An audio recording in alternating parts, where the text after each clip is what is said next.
حضرت علی رضی اللہ تعالی عنہ نے فرمایا 4 عادات انسان کے دماغ کو کمزور کر دیا ہے۔ حضرت علی رضی اللہ عنہ سے پوچھا گیا کہ وہ کون سا عادات ہے جو انسان کے دماغ کو کمزور بناتا ہے۔ حضرت علی رضی اللہ تعالی عنہ نے فرمایا کہ جو شخص ان 4 عادات کو ترک نہ کرے تو اس شخص کا دماغ کمزور ہو جائے۔ نمبر 1، جو شخص بار بار تیز آواز سنتا ہے یا بار بار تیزی سے بات کرتا ہے تو اس شخص کا دماغ بھی کمزور ہو جائے گا۔ نمبر 2، جو شخص تھوڑے دیر بعد کھانا کھاتا ہے تو اس شخص کا دماغ بھی کمزور ہو جائے۔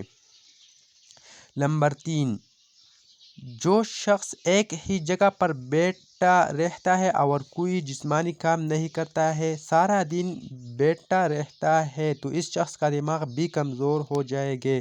نمبر 4، جو شخص سیکھنے کی کوشش چھوڑتا ہے اور سیکھنے کی کوشش نہیں کرتا ہے تو اس شخص کا دماغ بھی کمزور ہو جائے گا۔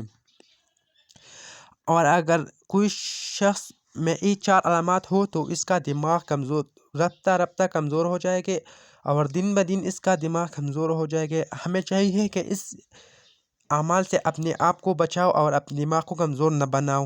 اگر ویڈیو کو اچھی لگی ہے تو وظیفہ چینل کو ضرور سبسکرائب کریں آنے والے ویڈیو کے لیے، اور ویڈیو کو اچھی لگی ہے تو لائک مت بھولیں۔ شکریہ۔